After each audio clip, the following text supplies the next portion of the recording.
Ahora que ya hemos arrancado con nuestro taller de investigación sobre el universo freudiano, podríamos preguntarnos por qué nos ha de interesar tanto este asunto. Y había pensado formular ahora una serie de preguntas enigmáticas que tendríamos que tomar como hilo conductor.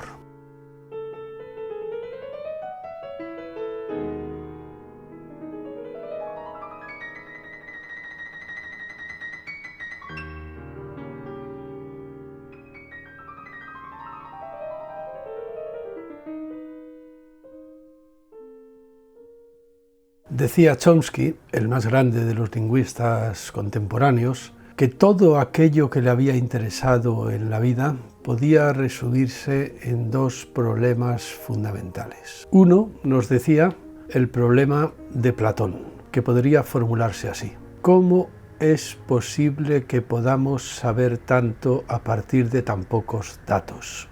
Y el segundo es el problema de Orwell: ¿cómo es posible que podamos cerrar los ojos ante datos tan obvios? El primero es, lógicamente, el problema fundamental para un lingüista. ¿Cómo es posible que, a partir de muy pocos datos, el niño sea capaz de aprender a hablar produciendo, en principio, un potencial infinito de frases distintas? Es también, por supuesto, el problema fundamental de Platón. ¿Cómo es posible, en definitiva, que existan las matemáticas? ¿Cómo es posible que, a partir de muy pocos datos empíricos, o quizás de ninguno, seamos capaces de construir enunciados matemáticos que son válidos para cualquier caso empírico posible? Pero la otra cara de la moneda, decía Chomsky, es el problema de Orwell.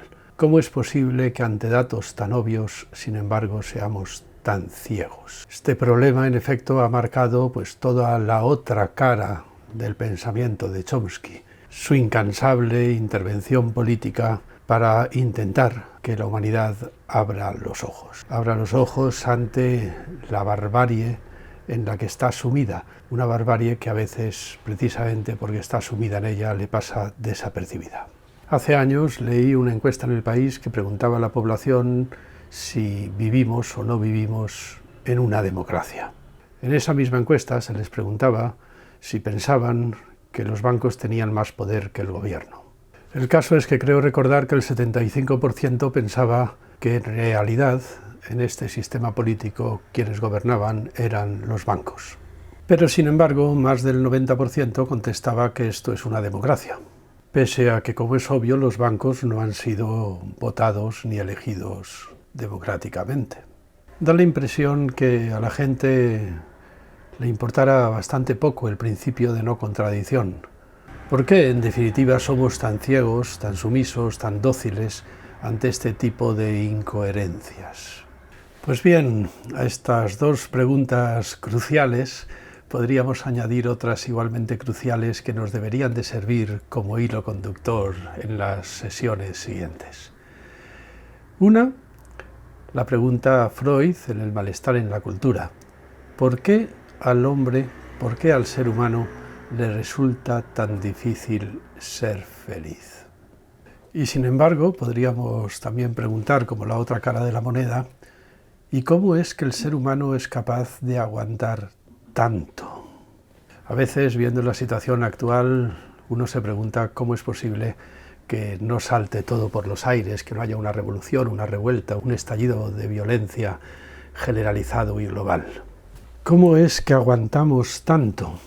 Recordáis que en algún capítulo de este mismo canal habíamos comentado cómo Cioran, contemplando a su alrededor, a sus congéneres, a veces se preguntaba: ¿cómo es que no se matan?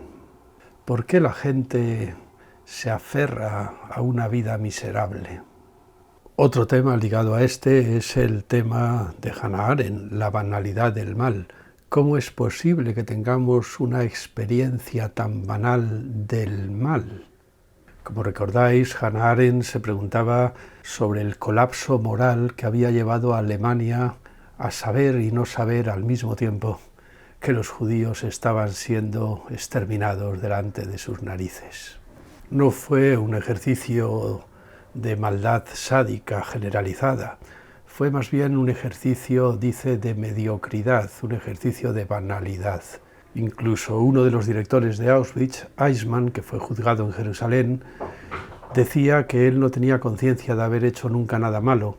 En realidad estaba exterminando judíos como podría perfectamente haber estado empaquetando tomates. A mí todas estas cuestiones me incitan a una reflexión. Quizás ocurre que el mundo nunca resulta demasiado interesante. El mundo, ni la verdad, ni la justicia, ni la belleza, resultan demasiado interesantes para los sujetos lingüísticos que, sin embargo, somos. Es como si los problemas más graves que pueda haber en el mundo no despertaran, sin embargo, suficiente interés para nosotros. Dicho claramente, da la impresión de que la gente tiene problemas bastante más graves que el capitalismo o incluso que el patriarcado. ¿Y por qué? Pues porque tienen un tic en el ojo. Y para ellos eso es una cuestión mucho más urgente que el hambre en el mundo, la explotación de clases o la violencia de género. Lo decíamos el otro día en el capítulo anterior. Vivimos entre nuestros síntomas, mucho más que en el mundo. Y lo malo, insistíamos en ello el otro día, es que muchas veces confundimos nuestros síntomas con el mundo mismo. Creemos vivir libremente en el mundo y sin embargo vivimos encadenados en una caverna.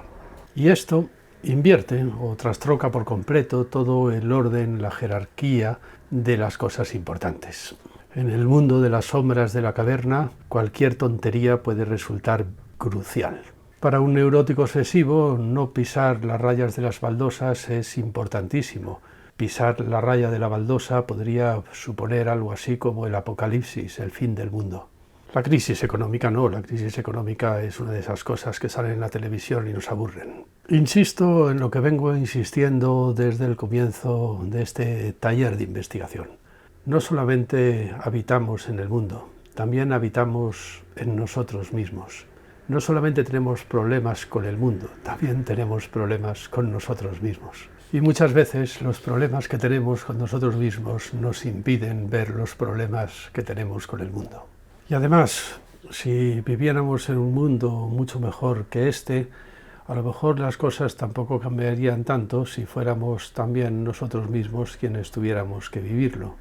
No todo el mundo razona así, por supuesto, pero sí razona así el neurótico, sí razona así una persona, por ejemplo, deprimida. ¿Para qué voy a viajar a Moscú si una vez que llegue a Moscú de todas formas voy a estar yo allí esperándome? Razonamos de esta manera cuando el yo se nos ha convertido precisamente en un problema, en el problema. Es el problema del neurótico, pero todos somos un poco neuróticos, queramos o no reconocerlo.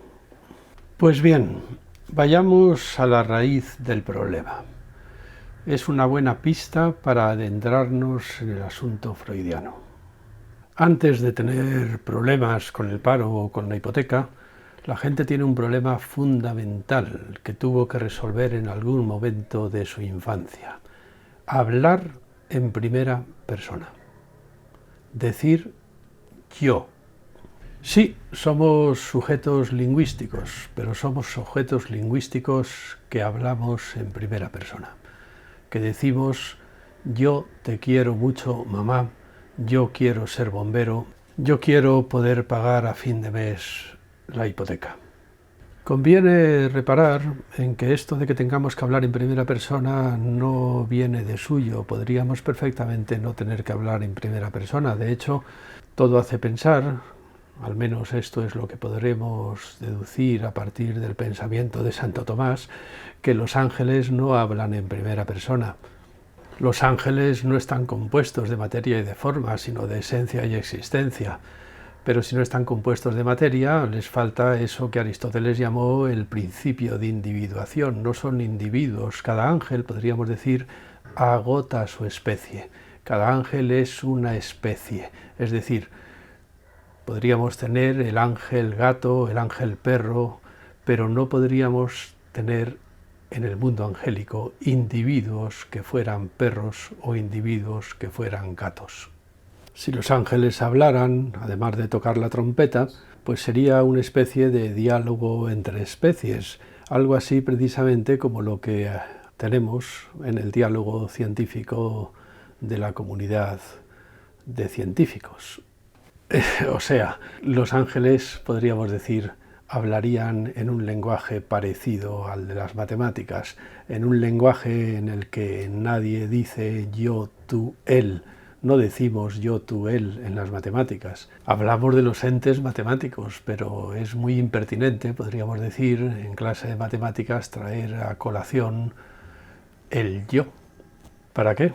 Para decir algo así como yo creo que 2 y 2 son 5, o que 2 son compañía pero 3 son multitud.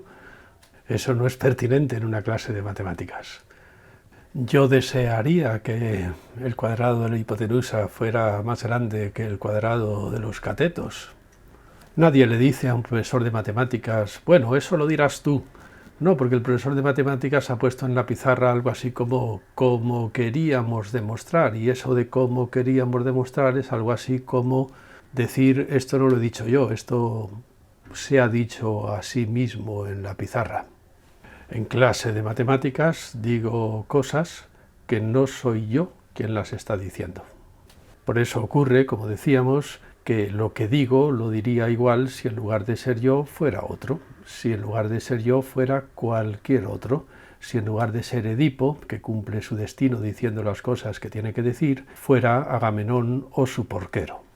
Así es que ya veis, da la impresión de que este asuntillo del destino que nos ha mantenido ocupados en los capítulos anteriores tiene algo que ver con este asunto de que los seres humanos tengamos que hablar en primera persona. Y esto no es algo ni tan fácil ni tan natural como podría parecernos. Nuestro contacto con el lenguaje, nuestra utilización del lenguaje, nuestra pertenencia al lenguaje viene en todo momento presidido por la palabra yo. Pero podría no haber sido así, y de hecho para algunas personas no es así. Para los esquizofrénicos, para los paranoicos, bueno, ocurren cosas muy raras a ese respecto. Da la impresión de que la palabra yo para un esquizofrénico, para un paranoico, no significa lo mismo que para nosotros. Y para un neurótico sí, pero el asunto está en que la aventura de decir en todo momento yo se convierte en la fuente de una permanente angustia y de un intenso sufrimiento en ocasiones. Y por retomar la pregunta que hemos hecho hace unos momentos, para decir algo así como no aguanto más este mundo, hace falta haber dicho previamente yo no aguanto más este mundo. Y es posible que lo que sea inaguantable, incluso mucho más que el mundo, sea la necesidad de decir yo. Pues bien, la clave del asunto está, como vamos a ver, en que los seres humanos decimos yo porque hemos nacido del sexo y sin saber hablar. Porque no hemos nacido hablando, porque hemos tenido, en definitiva, una infancia. Para los seres humanos, eso de hablar, eso de ser un sujeto lingüístico, ha tenido una prehistoria que es forzosamente y por definición muy oscura, puesto que es prelingüística. Esta es la clave de todo el problema. El ser humano tiene que ser un sujeto lingüístico que ha sabido o ha logrado insertar el sexo en el lenguaje. Ha nacido del sexo sin saber hablar y acaba hablando porque ha sido capaz de insertar su vida sexual en su vida lingüística. Este es el gran tema freudiano, la inserción del sexo en el lenguaje. Podríamos decir que el gran descubrimiento de Freud es que esta prehistoria prelingüística por la que nos insertamos en el lenguaje, no deja nunca de poner condiciones a la vida lingüística. Y la clave está en reparar en que este poner condiciones a la vida lingüística es de alguna manera prelingüístico y por tanto es muy difícil de concebir. Es por aquí y no por ningún otro sitio por donde hay que tirar del hilo de lo que Freud va a acabar llamando inconsciente. Los avatares de nuestra aventura prelingüística para insertarnos en el lenguaje no son fácilmente recordables, ni son ni siquiera fácilmente concebibles, puesto que precisamente para ello nos habría de faltar el instrumento fundamental, el lenguaje. Pero todas esas condiciones acosan al yo y le sitian como si se tratara de una ciudadela amenazada. No os preocupéis si no lo entendemos todavía, porque este va a ser precisamente el tema del que tenemos que ocuparnos. Reparemos en que la palabra yo no es más que una partícula lingüística en la que en cada caso los sujetos lingüísticos se insertan en el lenguaje. Una partícula que señala el lugar en el que los sujetos que han nacido del sexo y sin saber hablar se insertan en el lenguaje y comienzan a hablar. Es la partícula que esconde algo así como el milagro por el cual el sexo se ha convertido en lenguaje. Pues bien, el caso es que en tanto que partícula lingüística, pues la palabrita yo no tiene mayor misterio. Psicológicamente, sin embargo, se trata de una cosa que resulta muy difícil de explicar, por no decir imposible. Un yo, que es un tú para un tú, que también es un yo, pero que al mismo tiempo es un él para un él, que es un yo, y que es un tú si yo le dirijo la palabra. En fin, me habría gustado ver a Spinette en Barrio Sésamo explicando algo parecido.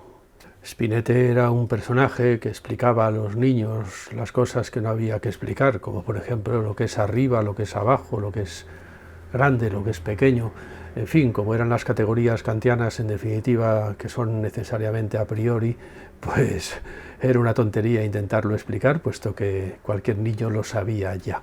Pero Spinette tendría que haber hecho muchas piruetas para explicar a los niños lo que significa decir yo, tú, él. Un policía nos dirige la palabra, tú, y nosotros inmediatamente decimos, ¿yo o tú? No, tú no, tú, yo, no él. Y él dice, no, yo no, tú. Bueno, pues es un buen galimatías. Todo yo es un tú para un tú que también es un yo y que también es un él. Bueno, esto es algo así como el misterio de la Santa Trinidad, 3 personas en una. La intercambiabilidad de los pronombres personales es algo así como una forma de nombrar a Dios, de nombrar la totalidad. Bueno, no os asustéis, todo esto será comentado más adelante. Por hoy me conformaría con haber levantado un poco de extrañeza sobre la intercambiabilidad de los pronombres personales.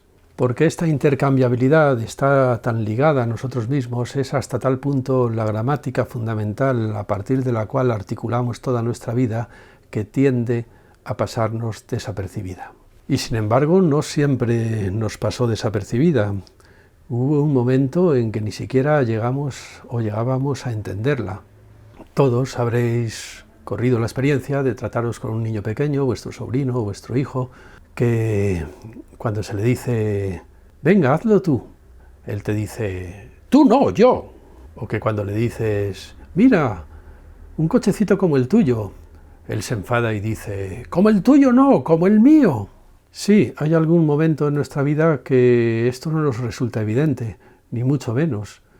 Y lo malo es que no hay ninguna manera de que venga ningún Spinette a explicárnoslo. ¿Cómo le podríamos explicar al niño? No, mira, es que cuando yo digo un cochecito como el tuyo, lo que quiero decir es que es como el tuyo, es decir, como el mío si fuera yo tú. No, esto el niño no lo entendería ni de coña. Y sin embargo, en algún momento, ¡pum!, se inserta perfectamente en ese triángulo, porque es un triángulo, no lo olvidemos, en el triángulo yo, tú, él, en el triángulo de los 3 pronombres personales, y lo entiende ya para toda su vida a la perfección. ¿Pero ha pasado algo por el camino? ¿Ha pasado algo en esta prehistoria prelingüística en la que el niño ha tenido que aprender a hablar, han pasado muchas cosas. Han pasado tantas más cosas como que además la infancia es muy larga porque el tiempo pasa más despacio. Y todas esas cosas que han pasado quizás vayan a pesar como el plomo cuando tenemos que decir en cada caso yo. Y diremos yo con una gran naturalidad lingüística, pero quizás con un gran esfuerzo psíquico. Es decir, sí, lingüísticamente diremos yo quiero ser bombero, pero con un tic en el ojo, o tartamudeando, o poniéndonos colorados, en definitiva, desplegando síntomas. El caso es que podemos ya dejar sentado al menos un indicio de sospecha. En la química psíquica de esos síntomas hemos encontrado todos y cada uno de nosotros alguna manera de resolver el misterio de la Santa Trinidad. Que tres personas sean una, que los pronombres personales sean intercambiables lingüísticamente, que todo yo sea un tú y al mismo tiempo un él, que al mismo tiempo es un yo y también un tú. Para aprender a hablar, el ser humano ha tenido que hacer una especie de cursillo rápido de teología. Y al mismo tiempo ha tenido que encontrar algo así como un recurso para ser Dios, o para conformarse con no serlo, que como vamos a ver va a ser un poco lo mismo. Continuaremos en los próximos episodios de esta serie, de este taller, como estoy diciendo, y por esta ocasión pues nos despedimos hasta la próxima, sin olvidar mencionar que conviene que os suscribáis al canal para recibir las notificaciones y para colgar vuestros comentarios y sugerencias.